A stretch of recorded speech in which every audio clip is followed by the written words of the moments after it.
அப்புறம் நான் ஏற்கனவே சொன்னேன் பாருங்க, எல்லாரு கண்ணும் மதுரை பக்கம் தான். என்னப்பா சமாச்சாரம்னு கேட்டீங்கன்னா, பிரதமர் நரேந்திர மோடி வந்திருக்கிறாரு, எல்லாத்துக்கும் தெரியும், பொதுக்கூட்ட மேடையில் பேசியிருக்கிறார். ஏகப்பட்ட குற்றச்சாட்டை லைனா அடிக்கிருக்கிறாரு திமுகவுக்கு எதிராக. Some people are dreaming of returning to power in Tamil Nadu. But when they see this massive NDA rally, their dreams will turn into nightmares. The people know that this election is a turning point for the state. I can see that Tamil Nadu has made up its mind.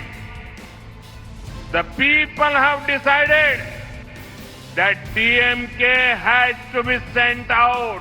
அடுத்து மேடையில தோன்றின எதிர்க்கட்சி தலைவர் எடப்பாடி பழனிசாமி என்ன தெரியுமா சொல்றாரு? அதிமுகவுடைய வரலாறுல தென் மாவட்டங்களை பிரிக்கவே முடியாதப்பா. எம்ஜிஆர் ஜெயலலிதா காலம் தொடங்கி எல்லா தேர்தல்கள்லையும் தென் மாவட்ட மக்கள் தான் ஆதரவா இருந்திருக்கிறீங்க, அந்த மாதிரி இந்த தேர்தலையும் ஆதரவு கொடுக்கணும் அப்படின்னு கேட்டிருக்கிறார். பொன்மனச்செம்மல் புரட்சி தலைவர் எம்ஜிஆர் அவர்களை முதலாக சட்டமன்ற உறுப்பினராக்கி முதலமைச்சர் ஆக்கினது இந்த தென் மாவட்டம். முதலாக இதே புரட்சி தலைவி அம்மா அவர்கள் போட்டியிட்டதும் தென் மாவட்டத்திலே தான். தென் மாவட்டத்தை பொறுத்த வரைக்கும் நம்முடைய இருவரும் தலைவர்களுக்கு பக்கபலமாக இருக்கின்ற மக்கள் தென் மாவட்ட மக்கள். எனவே தென் மாவட்டத்தை பொறுத்த வரைக்கும் இன்றைக்கு தேசிய ஜனநாயக கூட்டணி பலம் பொருந்திய கூட்டணியாக அமைந்திருக்கு என்பதை இந்த நேரத்திலே தெரிவிக்க விரும்புகின்றேன். பொன்மனச்செம்மல் புரட்சி தலைவர் எம்ஜிஆர் அவர்கள் முதலாக கட்சியை தொடங்கியவுடன் முதல் தேர்தல் சந்தித்ததும் தென் மாவட்டத்திலே தான். திண்டுக்கல் நாடாளுமன்றம் முதல் வெற்றியை தென் மாவட்ட மக்கள் தான் அதிமுகவுக்கு கொடுத்தார்கள்.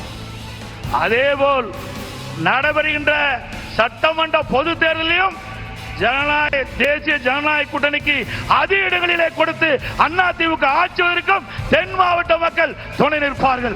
இப்படி என்டிஏ கூட்டணி மேடையில ஆளாளுக்கு ஏகப்பட்ட விஷயத்த சொல்லிக்கிட்டே இருக்கிறாங்க. அதுலயும் முக்கியமா என்ன சொல்றாங்கன்னா, திமுக தொடர்பான ஏகப்பட்ட குற்றச்சாட்டுகளை வைக்கிறாங்க. அடுத்து பாமக தலைவர் அன்புமணி என்ன சொல்லியிருக்கிறாரு பாருங்க. உண்மையிலே சமூக நீதி என்றால் நம்முடைய மாண்புமிகு பாரத பிரதமர் நரேந்திர மோடிஜி அவர்கள் தான்.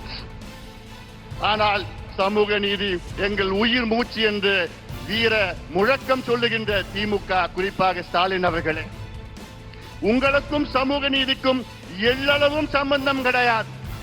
உங்களுக்கும் சமூக நீதிக்கும் என்ன சம்பந்தம் இருக்கிறது? இன்னும் சொல்ல போனால் இந்தியாவிலே, சுதந்திர இந்தியாவிலே முதல் முறையாக ஒரு மாநிலத்தில் சாதிவாரி கணக்கெடுப்பு நடத்தி தரவுகளை வெளியிட்டு அதற்கு ஏற்ப சமூக திட்டங்களை வழங்கி இடஒதுக்கீடை உயர்த்தியது பிஜேபி ஆளுகின்ற மாநிலம் பீகார். நினைத்து பாருங்க. உண்மையிலே சுதந்திர இந்தியாவிலே முதலாக நடந்தது பீகார். ஆனால் சமூக நீதியின் பிறப்பிடம் தமிழ்நாட்டிலே அது நடைபெற்று இருக்க வேண்டும். கடந்த 5 ஆண்டு காலத்திலே ஸ்டாலின் அவர்கள் எத்தனை முறை நாங்கள் இப்படி அவர் பங்குக்கு ஏகப்பட்ட விஷயத்தை இவரு பேசிட்டு போக, அடுத்து வந்த அண்ணன் டிடிவி தினகரனும் ஏகப்பட்ட விஷயத்தை சொல்லியிருக்கிறார். அதாவது அதிமுக, அமமுக, பாஜக இந்த கூட்டணினால தென் மாவட்டங்கள்ல செல்வாக்கு கண்டிப்பா தக்க வச்சிட முடியும்னு நம்புறாங்க. இப்ப அவர் ஏகப்பட்ட விஷயத்தை பேசியிருக்கிறார். மதுரை தேசத்தை மீட்டெடுத்த ஒரு மாபெரும் வீரர் கடுங்கோன் பாண்டியன். அந்த கடுங்கோன் பாண்டியனாக நமது பாரத பிரதமர் அவர்கள் இங்கே நம்மோடு அமர்ந்திருக்கின்றார். அன்றைக்கு கடுங்கோன் பாண்டியன் அவர்களுக்கு பல்வேறு தளபதிகளும் போர் வீரர்களும் அவரோடு சேர்ந்து போரிட்டு மதுரை மீட்டார்கள். அதுபோல இன்றைக்கு தமிழ்நாட்டிலே ஒரு இருண்ட ஆட்சியை, ஒரு மக்கள் விரும்பாத ஆட்சியை, ஊழலை தவிர வேற ஒன்றும் இல்லை என்று இங்கே மக்கள் வருந்துகின்ற ஒரு ஆட்சியில, இன்னும் சொல்ல போனால் அனைத்து நிலை மனிதர்களும், அனைத்து நிலை மக்களும், விவசாயிகள் முதற்கொண்டு அனைத்து நிலை மக்களும் தெருவிற்கு வந்து போராடுகின்ற, தேர்தல் வாக்குறுதிகளை எல்லாம் நிறைவேற்றாத இந்த இருண்ட திமுக ஆட்சியை வீழ்த்துவதற்கு மாண்புமிகு பிரதமர் அவர்களுக்கு உறுதுணையாக கரம் கோர்த்து இந்த மக்கள் விரோத திமுக ஆட்சியை வீழ்த்துவதற்காக 1500 ஆண்டுகளுக்கு முன்பு மீண்டும் இங்கே சரித்திரம் திரும்பி இருக்கிறது என்பதை இந்த நேரத்திலே நிறைவு கூற கடமைப்பட்டிருக்கின்றேன்.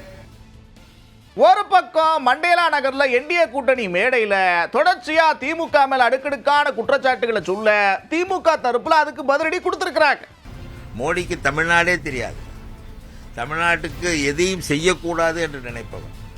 தமிழ்நாடு இவ்வளவு நன்றாக இருப்பது அவருக்கு பொறுக்காது.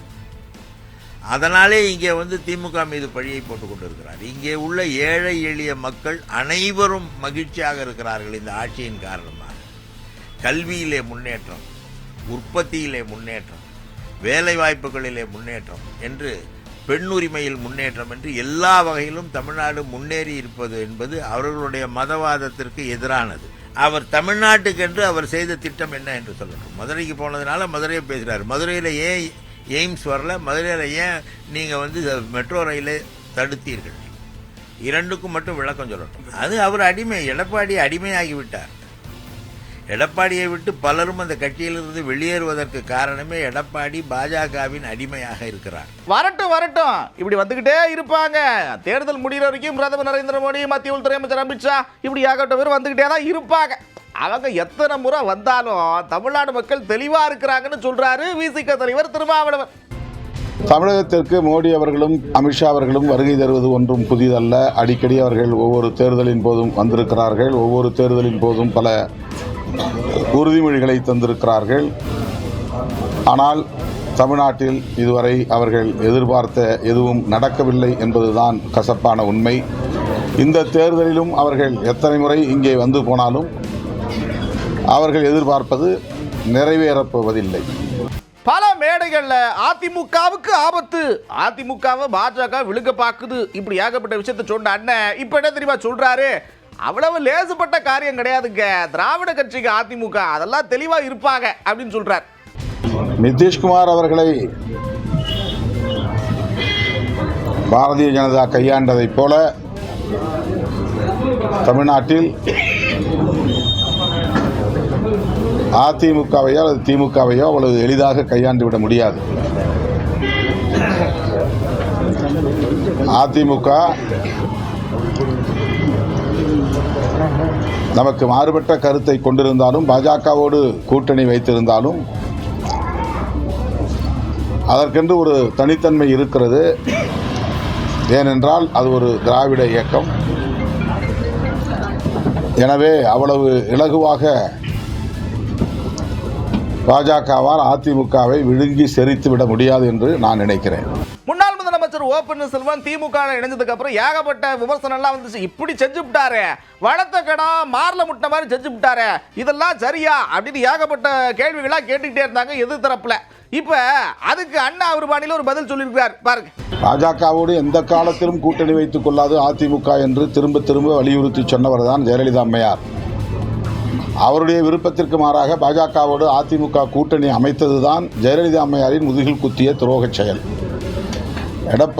எடப்பாடி பழனிசாமி அவர்களுக்கு ஓபிஎஸ் அவர்கள் திரும்ப திரும்ப ஒரு வேண்டுகோளை வைத்தார். அதிமுகவை ஒருங்கிணைக்கிற முயற்சியில் அவர் ஈடுபட்டார் என்பதை நாடு அறியும்.